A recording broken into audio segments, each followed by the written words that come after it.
and then the Lumut.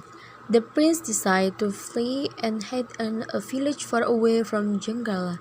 She made clothing kuning to do all the housework such as cooking, doing the laundry, cleaning the house every day. Her daughter was no different. They asked us if clothing kuning was their housemaid. They only fed clothing kuning once a day.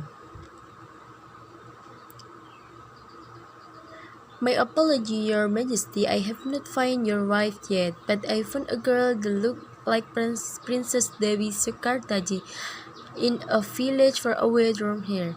He went to the Dadapan village near Bengawan Solo River. The village was right across the village where Kelanting Kuning lived. The prince stayed in an old widow house by the name Mbok Rondo and changed his name into Andi Andi Lemut.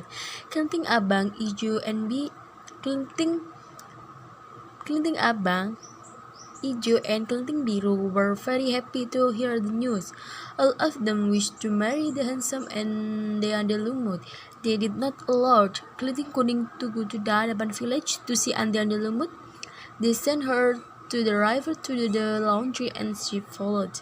Kelenting Kuning collected all the dirty clothes and went to the river. Truthfully, she had no intention to go with her sister to the Daban village because she only loved one man in her life, and the man is her husband, Prince Panji Asmarabangun. The crane started talking to the princess. It said that the prince have to go to the Dapan village and she will meet her husband, Prince Panji Asmarabangun. In the village, Kelenting Kuning rushed back to the house and prepared herself to go to the Dapan village. Meanwhile, Kelenting Abang, Ijo, and Biru were already at the riverbank. The river was very large and there was not boat around.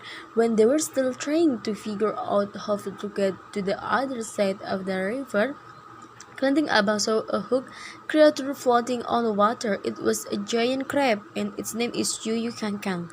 They didn't know that Yuyu Kangkang was actually the servant of Andian Lumut, and it was assigned to test every candidate of his wife. Kelenting Abang asked if Yuyu Kangkang was willing to take them to the other side of the river. Yuyu Kangkang smiled and said he will take them on his back to the other side of the river if they agree to kiss him as their reward. All of them agreed to Yuyu Kangkang request because they really want to go to the Dapan village. So they kissed the giant crab. After that, Yuyu Kangkang looked all of them across the river. A couple of minutes later, Kelenting Kuning also arrived at the riverbank. Yuyu Kangkang gave her the same offer just like her sister, but she refused. She kept asking Yuyu Kangkang to take her, and Yuyu Kangkang kept asking the same offer, but she didn't change her mind. Losing her patience, Kelenting Kuning hit the whip to the river and instant the water subsided. Yuyu Kangkang was scared to see that, and then he took Kelenting Kuning to the other side of the river for free. The three sisters arrived first before Kelenting Kuning. They showed their beauty to Andi Lumut right away. Unfortunately, Andi Lumut decided to not choose any of them.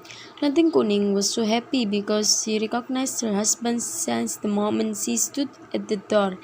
She used the magic whip to turn her back into a beautiful princess. Finally, they reunited and lived in their place happily, along with Mbok Rondo, who helped the prince to be back with his wife. My problem is having trouble translating time. The question is, how do you know if the verb 3 being used in functioning as a verb or adjective?